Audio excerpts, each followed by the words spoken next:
કોક જોહાગની પાસે જોહ જોવડાયું અને કીધું કે ભાઈ આ તો તમારા ગામમાં જે કારીવેલ વાઘરી છે ને, હા, એની માતાજીનો માર છે.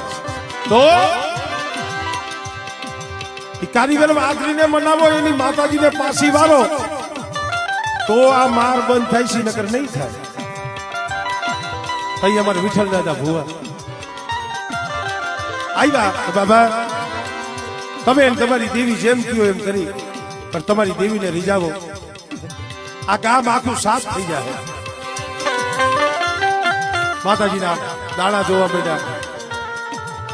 દાણા જોતા જોતા કીધું ભાઈ માતાજી વારી તો ખરા, પણ અમારી દેવીની ભૈરી પૂરી જાતર દેવી પડે. ભૈરી પૂરી જાતર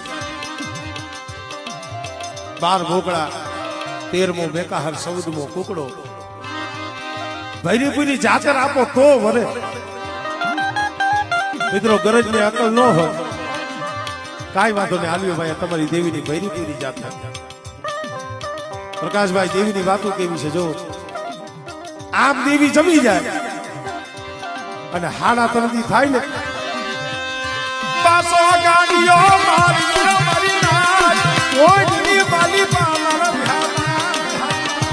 પાછું હતું એવું ને એવું. ઓલા પાછા આવે ભાઈ તમારી માતાજીનું થાતું હતું તો આપી દીધું. આ વળી પાછું આ વળી માતાજીને પૂછવા મને, લે મારી આ તે ખાધું તો માતાજી કે મને ખબર નથી.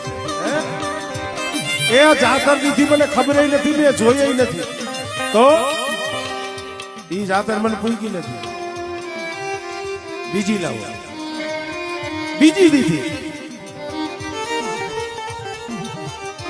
ખાય ભીતડે નામા કરી કાળા તંદીમાં પાછું હતું ઈ ને.